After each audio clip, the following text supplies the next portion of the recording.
नमस्कार दर्शकों। आज मैं डॉक्टर राकेश कुमार नौटियाल बहुत ही सकारात्मक ऊर्जा से अपने आप को महसूस कर रहा हूँ, क्योंकि आज मैं एक अनप्लैन्ड इंटरव्यू जिनसे ले रहा हूँ वो एक बहुत ही सकारात्मक हस्ती हैं और एक बिजनेस वूमेन हैं, डॉक्टर नेहा शर्मा जी, जो अहमदाबाद से यहाँ उत्तराखंड में आई हैं। और उनका स्वागत करते हुए और अपने दर्शकों के मनोबल के लिए मैं उनसे आज कुछ अनटोल्ड, मतलब बिल्कुल ऐसे पूछूंगा कि आपसे कितनी प्रेरणा आपको मिलेगी, ये आज मैं उनका इंटरव्यू ले रहा हूँ। तो डॉक्टर नेहा शर्मा जी, सबसे पहले तो उत्तराखंड में आपका स्वागत है। और थोड़ा सा आप देवभूमि उद्यमिता योजना के तहत अहमदाबाद से यहाँ आए हैं, तो आप एक बिजनेस वूमेन हैं। चाहती तो आप कोई नौकरी भी कर सकती थी, लेकिन आप एक बिजनेस वूमेन कैसे बनी, कैसे प्रेरणा आपको मिली? Thank you Rakesh ji for having me here. मैं हिंदी इंग्लिश मिक्स करके बोलूँगी। I hope that is fine for everybody. मैं बहुत नई एंटरप्रेन्योर हूँ। मैं पहले बेशक मैं जॉब ही कर रही थी। इससे पहले मैं चीफ एग्जीक्यूटिव ऑफिसर की तरह काम कर रही थी with EDII, entrepreneurship development institute of India, जहाँ मैं क्रेडल नाम का एक इंक्यूबेशन सेंटर है उसको हेड कर रही थी। इंक्यूबेशन सेंटर तक पहुंचने की भी एक छोटी सी जानकारी मैं आपको दूं। मैंने PhD किया है, डॉक्टरेट हूँ मैं एंटरप्रेन्योरशिप में। तो I am not a medical practitioner as a doctor, but doctorate in entrepreneurship सीखने के साथ साथ काफ़ी एंटरप्रेन्योर्स के साथ काम करने का मौका मिला। बहुत सारे स्टार्टअप्स को as a faculty, as a mentor guide करने का मौका मिला। बट हमेशा ही एक रुझान रहा जब मैं इन यंगस्टर्स को, कई बार नॉट वेरी यंग ऑल्सो, इन एंटरप्रेन्योर्स को जब मैं गाइड कर रही थी, मेंटोर कर रही थी, कहीं ना कहीं लगता था कि इनके जैसा बनना चाहिए। इनके शूज़ खुद पहन के देखते हैं, जो हम सिखाते हैं, जो पढ़ाते हैं, क्या हम खुद कर पाएंगे। तो इस उम्मीद के साथ कि जो हमने अभी तक सिखाया, पढ़ाया, बताया, आज भी मैं उसी कार्यक्रम के अंतर्गत यहाँ पर मौजूद हूँ। और इस मामले में मैं सभी को, जो भी देवभूमि उद्यमिता प्रोग्राम के साथ जुड़े हुए लोग हैं, जितने भी स्टेक होल्डर्स इसके साथ जुड़े हुए हैं, बेसिक यूनिट जो है इनकी, ये स्टूडेंट्स हैं, इन सभी को दिल से, मन से और पूरी तरह से कंग्रेचुलेट करती हूँ, बधाई देती हूँ। जिस तरह का प्रोग्राम उत्तराखंड में आप लोगों ने किया है, ये काबिले तारीफ़ है और मुझे सौभाग्य मिला इसके साथ जुड़ने का।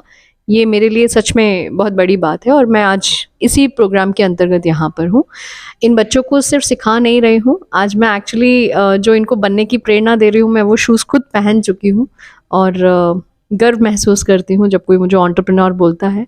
तो यस, ये है मेरी छोटी सी जर्नी। नेहा जी, आपने बिजनेस शुरू किया, क्या आप अपने बिजनेस के बारे में बताएंगी कि कौन सा बिजनेस आपने शुरू किया है, ताकि हमारे दर्शकों को उससे प्रेरणा मिले? मैं इस इकोसिस्टम के साथ पिछले 10 साल से जुड़ी हुई हूँ। मेरा total career span is of 15 to 16 years। पिछले 5, मतलब स्टार्टिंग के 5 साल मैं भारत सरकार के साथ काम करती थी और फिर MNCs के साथ काम किया। उसके बाद मेरी एंटरप्रेन्योर्स के साथ जर्नी स्टार्ट हुई। So I started working with entrepreneurs and I have started being a doctorate, I started helping entrepreneurs. तो इंक्यूबेशन सेंटर जो एक माध्यम है जिसके थ्रू हम आइडियाज़ को नर्चर करते हैं, जो EDI में मेरा रोल रहा, उसमें बेसिकली मैंने ये अंडरस्टैंड किया कि जो स्टार्टअप्स हैं उनको बहुत they have high potential to grow multifold. सरकार की तरफ से इसमें बहुत योजनाएं हैं जिसकी वजह से एंटरप्रेन्योर्स मोटिवेटेड होते हैं एंटरप्रेन्योरशिप करने के लिए। बहुत सारे इन्वेस्टर्स भी हैं, तो कैपिटल एक तरीके के बहुत पहले का चैलेंज माना जा रहा था, लेकिन आज के टाइम में इंडिया में कैपिटल रेज करना, फंड रेज करना, एक अच्छे आइडिया को प्रमोट करना उतना बड़ा चैलेंज नहीं है। जो मैंने 10 सालों में महसूस किया, देखा, as a CEO of Cradle भी ये चीज़ मैंने नोटिस की कि इनको एक्सपेंशन की ज़रूरत होती है। स्केल बहुत बड़ा हमें चाहिए होता है स्टार्टअप्स के सक्सेस के लिए, और स्केल इनके आइडिया में होता है। तो पॉइंट जब मैंने ये सारी चीज़ें समझनी शुरू की कि हम कहाँ पे अब जाकर रुकते हैं, वो है कि हम हमेशा बाउंड्रीज में घिर जाते हैं। बॉर्डर्स हमें परेशान करते हैं। उत्तराखंड से गुजरात पहुंचना मुश्किल लगता है, और उसके बाद अपने ही देश में एक बॉर्डर से दूसरे बॉर्डर जाना इतना मुश्किल है, तो सोचिए देशों के बॉर्डर्स क्रॉस करना कितना मुश्किल है। और मुझे ऐसा लगता है कि एंटरप्रेन्योरशिप में there should not be any boundary, there should not be any border. If the idea is good, if the solution is important, क्योंकि ये जो स्टार्टअप्स हैं ये दो चीज़ों पे काम कर रहे हैं। एक होता है इम्पैक्ट, सोशल इम्पैक्ट, क्योंकि वो एक प्रॉब्लम का सोल्यूशन लेकर आगे बढ़ते हैं। तो वो सोल्यूशन अगर ग्लोबल नेचर का है तो उसको ग्लोबल ऑडियंस मिलनी चाहिए। तो आगे की सक्सेस जो है स्टार्टअप इकोसिस्टम में, वो तभी होगा जब हम बॉर्डर्स को प्रॉपरली लेवरेज कर पाएँ, क्रॉस बॉर्डर जा पाएँ। तो हमारे कंपनी का टैगलाइन भी मैं आपको बताऊं, accelerate India, cross boundaries and raise standards. तो दूसरों से, हमसे ऊपर बहुत सारे लोग हैं अभी जो स्टार्टअप इकोसिस्टम बहुत अच्छे से चला रहे हैं, बन चुके हैं, बना रहे हैं। उनसे सीखने का हमें मौका मिलेगा, उनसे कुछ जानने का मौका मिलेगा। इसलिए बॉर्डर्स को क्रॉस करिए और जाइए और सीखिए और देखिए। और हम, इस बात में मुझे बहुत गर्व महसूस होता है कि हमने बहुत कम टाइम में अपने स्टार्टअप इकोसिस्टम को इस तरह से हम आगे बढ़ा चुके हैं। 130 यूनिकॉर्न्स होना हमारे देश में, it's not a small thing. तो जब हम इतनी तेजी से बढ़ रहे हैं तो बहुत लोग हैं जो हमसे सीख सकते हैं। तो उसके लिए बॉर्डर्स क्रॉस करिए और अपॉर्चुनिटीज़ को आइडेंटिफाई करके उनको ग्रैब करिए। तो हमारा माध्यम यही है, हम कोशिश यही कर रहे हैं कि हम ग्लोबल स्टार्टअप इकोसिस्टम्स के साथ जॉइंट कोलैबोरेशंस में काम करते हैं। हम अपॉर्चुनिटीज़ हमारे यहाँ क्या हैं हम उनको प्रोवाइड कराएं, और उनके यहाँ क्या है वो हमारे बच्चे उन अपॉर्चुनिटीज़ को ग्रैब करें। तो यही हमारा काम है अभी। नेहा जी, थोड़ा एक चीज़ है कि एक लेवल ऑफ एस्पिरेशन होता है कि कुछ लोगों की सोच और महत्वाकांक्षाएं तो बहुत ऊंची होती हैं, लेकिन उनकी क्षमताएं उतनी नहीं हो पाती। तो इससे उनकी कहीं ना कहीं सफलता में रोड़ा आ सकता है, क्योंकि सोच लिया तो कि मैं ये बिजनेस करूँगा, लेकिन वो जो वास्तविक धरातल होता है कर जहाँ, तो उसके करीब नहीं। तो ऐसे लोगों के लिए आप क्या कहना चाहेंगे कि उनको क्या करना चाहिए? मैं रिसर्चर हूँ बाय नेचर। मैं कोई भी करियर ऑप्शन ले लूँ, बट मैं रहूँगी रिसर्चर, इसलिए रिसर्च से कुछ एलिमेंट्स उठाना चाहूँगी यहाँ पर। इंटेंशन का बहुत बड़ा योगदान है एंटरप्रेन्योरशिप में। हमारी सबसे पहला पड़ाव है एंटरप्रेन्योरल इंटेंट होना। तो इस बात के लिए तो मैं आप सभी को बधाई दूंगी कि अगर आपको ऐसा लगता है कि मुझे ये करना है और मैं ये करना चाहता हूँ, आपने एक पड़ाव पार कर लिया, वेरी गुड। तो आगे बढ़िए। कैपेबिलिटीज़ का दूसरा बहुत बड़ा रोल है। एंटरप्रेन्योरल कैपेबिलिटीज़ बहुत इंपॉर्टेंस रखती है। इस पे मैंने रिसर्च भी किया है, मैंने देखा भी है। हम पहले ऐसा लगता था, ऐसा माना जाता था, मान्य था कि एंटरप्रेन्योर्स क्रिएट नहीं किए जाते, एंटरप्रेन्योर्स बॉर्न होते हैं। जैसा पहले हम लीडरशिप थ्योरी में मानते थे कि leaders are born leaders, we can not create leaders. धीरे धीरे हमारे मिथ, हमारी ही रिसर्च के बेसिस पे हमने इन पे काबू पाया, और आज उसी का एक उदाहरण हम देख रहे हैं आपके कॉलेज में जो चल रहा है उद्यमिता प्रोग्राम। बच्चे आइडियाज़ भी डेवलप कर सकते हैं, इंटेंट भी डेवलप कर सकते हैं, और एंटरप्रेन्योर कैसे बनना है ये भी सीख सकते हैं।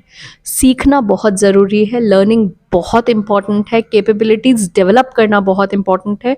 इसलिए मुझे समय लगा एंटरप्रेन्योर बनने में, क्योंकि मैंने एंटरप्रेन्योर्स को पढ़ा, एंटरप्रेन्योरशिप को पढ़ा, उनके सारे उनके फेलियर्स को भी पढ़ा, उनके सक्सेस को भी पढ़ा, और आज ये सब कुछ जानने समझने के बाद भी मुझे ऐसा लगता है कि मैं हर दम, हर रोज़ एज एन एंटरप्रेन्योर सीख रही हूँ। तो कैपेबिलिटी एक दिन में सबके पास नहीं होती, फुल एंटरप्रेन्योर आप कभी नहीं होते, तो कोई बात नहीं, धीरे धीरे इस लर्निंग कर्व को ऊपर ले जाइए, बढ़ाइए और सीखते रहिए। सीखना बहुत ज़रूरी है। नेहा जी का यही है कि सिखाना और सीखना दो चीज़ ही हमें, मतलब जो मैंने अभी कहा था ना कि सफलता की तरफ बढ़ाती हैं, कि आपको सीखना पड़ेगा। आप कितना भी अच्छा सोच ले, कितना भी अच्छे प्लान हो आपके, लेकिन बिना सीखे तो ऐसे हो गया कि जैसे बिना बंदूक सीखे आप जंग में चले जाएं, तो फिर क्या होगा वो बात की बात है। लेकिन मैं आपसे थोड़ा सा एक अगर पूछने की गुस्ताखी कर सकता हूँ कि आप गुजरात से हैं, और गुजराती लोग जो है बिजनेस माइंडेड होते हैं ना जी, बड़ा वो कहीं से भी बिजनेस निकाल लेते हैं तो वो चीज़, वो तो देखिए संस्कारों में होती है कुछ, है ना। तो संस्कार और ट्रेनिंग के बीच में क्या डिफरेंस हो सकता है, थोड़ा पर्सनली पूछ रहा हूँ आपसे। मुझे लगता है संस्कार भी ट्रेनिंग का ही पार्ट है। एक होता है स्ट्रक्चर्ड ट्रेनिंग और एक होता है अनस्ट्रक्चर्ड ट्रेनिंग। जो ऑब्जर्वेशनल कैपेबिलिटीज़ होती हैं, हम सभी बचपन से लेकर जितने भी उम्र आप जिएंगे, हम अपने आसपास की चीज़ों को ऑब्जर्व करते हैं, और ये एंटरप्रेन्योरल ट्रेट है। ये सीक्रेट मैं आपको बताती हूँ। जो लोग एंटरप्रेन्योर्स होते हैं उनमें एक हट के बात होती है कि वो अपने आसपास की चीज़ों को ऑब्जर्व करते हैं। इसीलिए जो एक्सेलरेट इंडिया, जो हम प्लेटफॉर्म क्रिएट कर रहे हैं या बना रहे हैं, या हम जिसको प्रमोट करना चाहते हैं, वो यही है कि आप एक्सपोजर लीजिए। ज़रूरी नहीं हर चीज़ आप क्लासरूम में बैठ के सीखें। मैंने क्या कहा, बॉर्न एंटरप्रेन्योर्स क्या होते हैं, ऐसा नहीं कि वो सीखते नहीं हैं, हर चीज़ वो भी पूरी करते हैं, लेकिन वो बॉर्न कैपेबिलिटी नर्चर करते रहते हैं। मे भी उनको स्ट्रक्चर्ड ट्रेनिंग की ज़रूरत ही नहीं पड़ती, क्योंकि वो खुद में इतने कैपेबल होते हैं कि वो अपने आसपास की चीज़ों से सीख सकते हैं। बट हर कोई उतना कैपेबल नहीं होता। मैंने पीएचडी किया है, मैं तो मतलब हाईएस्ट लेवल पर पढ़ाई करके अब आगे बैठी हूँ, तो हो सकता है मेरी कैपेबिलिटीज़ कोई सामने आए, मुझे पढ़ाए, मुझे सिखाए, मैं बुक्स पढूं, उससे मेरी कैपेबिलिटीज़ डेवलप हुई। हमें अपनी ही काबिलियत को खुद ही समझना पड़ेगा कि हम कितने दिन तक सीखना चाहेंगे और उसके बाद मैदान में उतरेंगे। और कुछ लोगों में होता है, कुछ लोगों में वो इंस्टिंक्ट्स, वो कैपेबिलिटीज़, मैंने कहा ना, नेचुरली होती हैं। वो प्रोएक्टिवनेस, कुछ सीक्रेट्स बताती हूँ आपको जो एंटरप्रेन्योर्स को नॉर्मल लोगों से दूर करता है या अलग करता है। जो एंटरप्रेन्योर्स होते हैं उनमें नीड ऑफ अचीवमेंट बहुत हाई होता है। They never settle. उनके लिए एक ए ग्रेड 10th क्लास में आना कोई बड़ी बात नहीं है। वो ए ग्रेड से खुश होते हैं, बट 12th में वापस से ए ग्रेड पाने के लिए जुट जाते हैं। ये एक एंटरप्रेन्योरल ट्रेट है। अगर ऐसा आप भी करते हैं तो आप में बहुत हाई चांस है एंटरप्रेन्योर बनने का। ठीक है। दूसरी चीज़ होती है, जैसे कि आप देख पाएंगे अदानी, अंबानी, बड़े बड़े एंटरप्रेन्योर्स, छोटे छोटे एंटरप्रेन्योर्स में भी यही ट्रेट मिलेगी। ये लोग रुकते नहीं हैं। अदानी आज रुक जाए तो फिर आगे बढ़ेगा क्या? They never settle, right? Adani के पास क्या कमी है, अंबानी के पास क्या कमी है, बट आर दे स्टॉपिंग? आराम नहीं है। Never settle. Need for achievement is very high in entrepreneurs. और अगर आप में ये है, आप खुद को देखिए कि क्या आपकी नीड ऑफ अचीवमेंट बहुत हाई है, तो आप में एंटरप्रेन्योरल इंस्टिंक्ट्स हैं। दूसरी चीज़ आती है रिस्क टेकिंग। ये सब में नहीं होता। मैं, अगर मुझे इतना समय लगा एंटरप्रेन्योर बनने में, तो शायद मैं अपनी रिस्क कैलकुलेट कर रही थी। I was very happy being an employee of a big organization like EDI. I was very proud of that, right? But समय लगा रिस्क लेने में, चांस लेने में, उस पोजीशन को छोड़ने में। It's a risk in itself, right? तो we calculate, we take time. आपको अगर समय नहीं लगता है रिस्क लेने में, यू आर देयर, आपके अंदर है वो एंटरप्रेन्योरल कैपेबिलिटी। नेहा जी, थोड़ा एक चीज होती है कि एक तो बिजनेस हो गया, गुण हो गए, संस्कार हो गए, लेकिन मैंने देखा है कि आप सफलता की तरफ आपने खुद भी बढ़ी हैं, और जैसा मैंने सुना है अभी कुछ लोगों से, आपके सहयोगियों से जानकारी में ये आया है कि आपने कई और लोगों को एक अच्छे बिजनेसमैन बनने की तरफ भी बढ़ा दिया है, और वो अपने अपने फील्ड में तरक्की कर रहे हैं। अच्छा, इसके अलावा एक चीज़ मैंने महसूस की है आपके अंदर, अ, मैं मानव होने के नाते कह रहा हूँ, साइकोलॉजिस्ट होने के नाते नहीं कह रहा। आपके जो स्वभाव में सरलता है, ये तो सीखी नहीं जा सकती। थोड़ा इसके बारे में बताएंगे? वरना आजकल क्या होता है कि थोड़ी सी अचीवमेंट मिलती है लोगों को और फिर वो आसमान छोड़ देते हैं, लेकिन जमीन तो जमीन, वो आसमान से ऊपर उड़ जाते हैं, फिर पता नहीं। लेकिन आपके जो स्वभाव में इतना अचीवमेंट करने के बाद में भी आपकी तरक्की निरंतर जारी रहे, हम तो ईश्वर से यही कामना करेंगे कि आप और बहुत ही अच्छी बिजनेसमैन, बहुत ही अच्छी, मतलब एक गुरु बने, बिजनेस गुरु। लेकिन ये स्वभाव कहाँ से पाया आपने? यहाँ पे संस्कार आ जाते हैं, घर से, माताजी से, पिताजी से, और कुछ अपने एक्सपीरियंसेस की वजह से भी। वैल्यू सिस्टम्स होते हैं कुछ। मैं उत्तर प्रदेश के ब्राह्मण परिवार को बिलोंग करती हूँ। बहुत ही सरल स्वभाव के लोग थे मेरे पेरेंट्स भी, और मेरा जो जहाँ से मैं उठकर आई हूँ, मैं एक छोटे से शहर आगरा से हूँ। कॉन्जर्वेटिव फैमिली थी, जॉइंट फैमिली में हम लोग रहते थे। पहली लड़की थी मैं जिसको इंग्लिश मीडियम भेजा गया। बहुत स्टीरियोटाइपिंग सोसाइटी में अगर आपको पहला पड़ाव वैसा मिले तो डेफिनेटली पेरेंट्स के अंदर कुछ तो विजन था कि उन्होंने वो स्टेप लिया उस टाइम पर जब मैंने पढ़ना शुरू किया। I was the first girl child, not only girl child in my family, but the only child, the first only child who got an opportunity to get the education in English. उस time पर मैं ये नहीं कहती कि English बहुत बड़ी चीज़ है, लेकिन उस समय अनफॉर्चुनेटली जिस टाइम पे हम पढ़ रहे थे, उस समय उत्तर प्रदेश में इंग्लिश मीडियम यानी कि प्राइवेट स्कूल्स में पढ़ाई अच्छी होती थी than government schools, and government schools में मोस्टली हिंदी में पढ़ाई होती थी। तो शायद इंग्लिश मीडियम में डालने का पर्पस मेरे पेरेंट्स का ये नहीं था कि उनको लैंग्वेज पे फोकस करवाना था, बट ये ज़रूर था कि उनको एजुकेशन में उनका दिमाग था कि वो हमें वेल एजुकेटेड, मतलब हमें एजुकेशन अच्छी मिले। तो वो right to education, right from the beginning वो मिलता गया, पेरेंट्स का सपोर्ट मिलता गया। और हर पड़ाव पे एक चैलेंज था क्योंकि सोसाइटी एक बैरियर थी।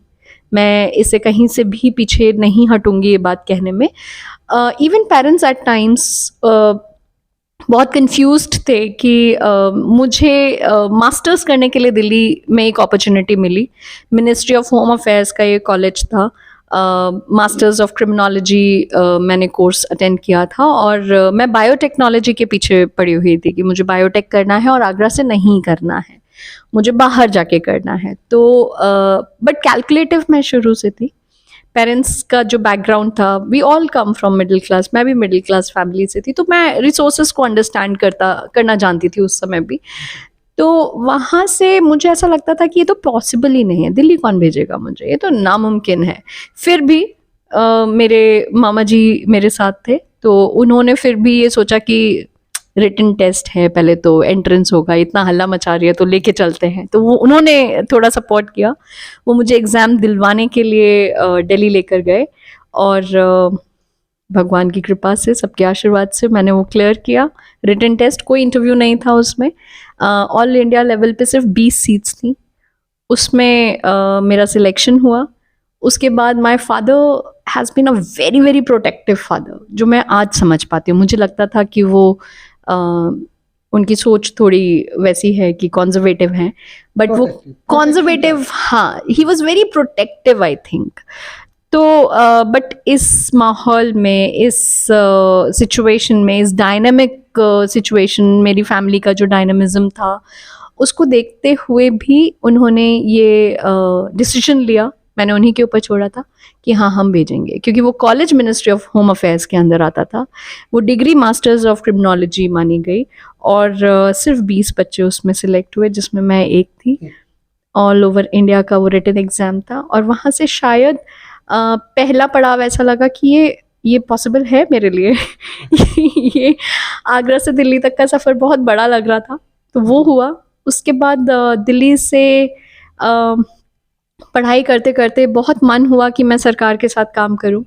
Wild life crime control bureau में मुझे जॉब मिला। वो एक दूसरा अचीवमेंट जो बहुत ही इम्पॉसिबल लग रहा था वो हुआ। उसके बाद जो मेंटोरशिप मिली, जितने भी मेरे उस टाइम पे बॉसेस थे, they actually again the very protective environment. मुझे रेट्स पे नहीं ले जाया जाता था ये सोच के कि ये बच्ची है, बट देन आई फाउट और मैंने अपनी वॉइस रेज की कि मुझे जाना है रेड पर और मैं अपना ध्यान रखूंगी, आप मुझे लेके जाइए। तो उन्होंने रेड्स पर रिस्क होता है, जहाँ पे क्रिमिनल्स होते हैं, जी। तो मैं वाइल्ड लाइफ क्रिमिनोलॉजिस्ट बन के मैंने अपना करियर शुरू किया था wildlife crime control bureau के साथ, which comes under ministry of environment and forest, and the organization and that bureau was headed by the senior IPS officer that time.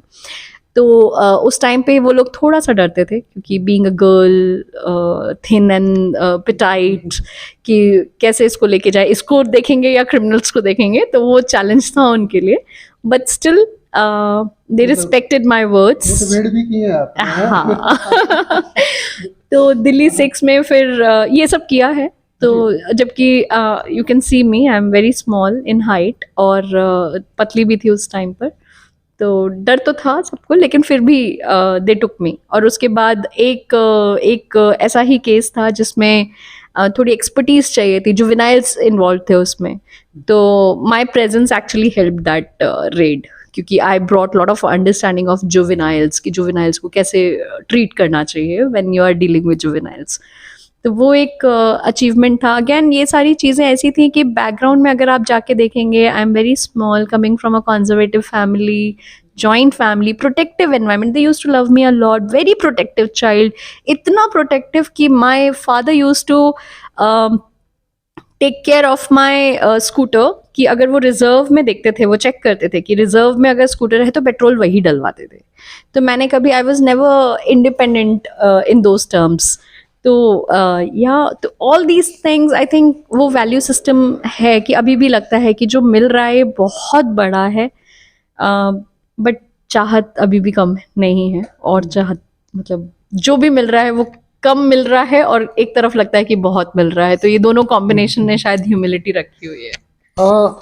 Neha ji, अब आपके पेरेंट्स आपको देखते होंगे कि कहाँ तो आगरा से दिल्ली तक का सफ़र बहुत भारी पड़ रहा है, और आज आप प्लेन से ही उड़ती रहती हैं और महंगे अच्छे होटल्स में आपका स्टे होता है, यानी कि आप अच्छी लाइफ जी रही हैं एक तरह से। तो पेरेंट्स को तो बहुत खुशी होती होगी कि कहाँ तो स्कूटर के पेट्रोल वगैरह, आज हमारी बेटियाँ कहाँ से कहाँ। तो उसमें आपकी उनसे बातें होती हैं कभी क्या? ये ह्यूमिलिटी शायद उन्हीं की देन है, क्योंकि मैं जो सोच अभी आपको बता रही हूँ, ये दो कॉम्बिनेशन, कि आपने बहुत अचीव कर लिया, ये दिन रात फील होता है, तो ग्रैटिट्यूड आता है इंस्टेड ऑफ फीलिंग प्राइड। और प्राइड इज़ गुड, बट वो एरोगेंस नहीं आता कि आपने कहाँ से थे और कहाँ तक आप पहुँच रहे हो, यानी कि आप हर स्टेप को वैल्यू कर रहे हो। मैं हर एक चीज़ को वैल्यू कर रही हूँ। Same goes with my parents. उनको लगता है कि हाँ, she is working good, she is hard working, but एक चाहत उनकी ये भी है कि और अचीव कर सकती है, पोटेंशियल हाई है। और मेरी सासू माँ भी ये बोलती हैं कि बेटा जो भी आप करो झुक के चलना। और my mother is anyways like this only, कि उनको वो मुंह पे कभी नहीं तारीफ करती, वो मन में मानती हैं अभी भी। तो आई मीन उनकी ये जो चाहत है कि अभी भी बोल रही थी 2 दिन पहले भी कि जो फीमेल्स होती हैं या जो वुमेन है, वो घर की धुरी होती है, फैमिली की धुरी होती है। तो ग्राउंडेड रखते हैं पेरेंट्स, बहुत ग्राउंडेड रखते हैं कि आप जिम्मेदारी से ना भागें। आपकी जिम्मेदारी फीमेल्स के लिए it's not easy. I am telling you, I am in front of all of you, जितनी भी वुमेन मुझे वहाँ सुन रही हैं। मेरे लिए आसान नहीं है। मेरा एक बेटा भी है, मैं मैरिड हूँ, और it's not easy, it's not simple, but मैंने चूज़ किया है। ये डिफ़िकल्ट है बट रिवॉर्डिंग है। नेहा जी, मैं आपसे एक बात कहना चाहता हूँ कि आप जो कुछ भी कर रही हैं वो अपने बेटे के लिए कर रही हैं, ये सोच के तो करती होंगी आप। कोई भी अपने परिवार के लिए करता है, अपने हस्बैंड के लिए कर रही हैं, तो इस बात को तो वो भी समझते होंगे कि भाई जितना भी ये त्याग, तपस्या, भाग दौड़ जितना भी ये कर रही है, ये हमारे लिए कर रही है, तो कहीं ना कहीं तो उनको भी थोड़ा खुशी मिलती होगी। मुझे नहीं लगता कि उनको खुशी इस बात से मिल रही है कि मैं उनके लिए कर रही हूँ। मुझे ऐसा लगता है कि उन दोनों को खुशी इसलिए मिलती है क्योंकि मैं खुश हूँ। और मुझे ऐसा लगता है कि मैं किसी के लिए कुछ नहीं कर रही हूँ, मैं सिर्फ वो कर रही हूँ जो मुझे सिखाया गया है। जब पहली बार ये बात उठी थी मेरे घर में कि इतना क्यों करना है, और बेटा भी है, छोटा भी है, तो छोड़ देना चाहिए। उस टाइम पे बस एक क्वेश्चन मैंने अपनी मदर से पूछा था और अपने हस्बैंड से भी पूछा था कि जब मैं पढ़ रही थी, दिन रात एक कर रही थी, बहुत मेहनत करके पढ़ाई की थी, रात में नींद नहीं आती थी जब एग्ज़ाम्स चलते थे, खाना छूटता था एट टाइम्स, घर छोड़ा था, कंफर्ट छोड़ा था, तब उस टाइम किसी ने नहीं बोला था कि आगे एक समय ऐसा आएगा जब इस पढ़ाई की कोई वैल्यू नहीं रहेगी या आप इस पढ़ाई को यूज़ नहीं कर पाएंगे। तो जब उस समय नहीं बोला था तो मैं आज ये मानूंगी नहीं, क्योंकि उस टाइम मेहनत जो की थी वो कुछ सोच समझ के की थी, और वो मेहनत तो आगे तक चलेगी क्योंकि I am trend like that. मैं ग्रेजुएशन में बहुत पढ़ाई की, मैं दयालबाग से ग्रेजुएटेड हूँ, और दयालबाग एक गुरुकुल की तरह ही है। हमसे पूरा सुबह 8 बजे से लेके रात शाम के 6 बजे तक पढ़ाई कराते थे, रोज़ एग्ज़ाम्स होते थे, हम रात में सोते नहीं थे। फिर पोस्ट ग्रेजुएशन हुआ, क्रिमिनोलॉजी में पहुंचे तो सिमिलर एनवायरनमेंट था वहाँ मैं देश के किस किस लोगों से नहीं मिली वो मैं आपको कैसे समझाऊं कि मतलब मैं बहुत बड़े बड़े लोगों से वहाँ मेरी मुलाकात हुई। तो ये सब जब सीख रहे थे तो उनको देख के एक प्रेरणा मिल रही थी कि ऐसा करना है, तो वो फिर रुका नहीं गया। और I think what ever I am doing it completely for my self, and जो भी मुझसे जुड़ते हैं मैं उनके लिए थोड़ा बहुत कुछ करती हूँ, मैं सोसाइटी के लिए कुछ करना चाहती हूँ, और उस सोसाइटी में एक बहुत छोटी सी यूनिट मेरी फैमिली है। आज डॉक्टर नेहा शर्मा जी का हमने अनप्लान्ड इंटरव्यू लिया। दर्शकों, आपको भी देखिए, जो ईश्वर कुछ चीज़ें पहले से फिक्स रखता कि ये होगा। मैं नहीं जानता था कितनी बड़ी हस्ती हैं और मिलेंगी और बड़ी सरलता से इंटरव्यू देने के लिए भी तैयार हो जाएंगी। इंटरव्यू का मकसद ये था कि आप लोगों को कुछ सीखने को मिले, कुछ व्यक्तिगत रूप से पर्सनैलिटी डेवलप हो, आपका कुछ नए रास्ते खुले आपके भी जीवन में। और मैं लास्ट में डॉक्टर नेहा जी का बहुत बहुत धन्यवाद करते हुए सिर्फ एक बात पूछना चाहता हूँ कि आपको सबसे ज़्यादा खुशी तो आपके लिए है ही, चूँकि आप परिश्रम करती हैं तो खुश रहती हैं, लेकिन सबसे ज़्यादा खुशी आपको कब मिलती है? टू बी वेरी ऑनेस्ट, मुझे एज अ मदर बहुत खुशी मिलती है। ये बात मतलब ये और ऐसा लगता है कि जितना परिश्रम, हार्ड वर्क और जितना सीख भगवान ने मौका दिया मुझे पाने का, कोशिश करती हूँ कि वो सब बेटे तक पहुँचा पाऊँ। बेटे को देखते ही आपकी सारी थकान जो है जी छूमंतर होती वो है। थकान देता भी बहुत है, he is very very naughty जी, but then I think yes that's the most जी। मतलब इससे ज़्यादा खुशी तो ठीक है।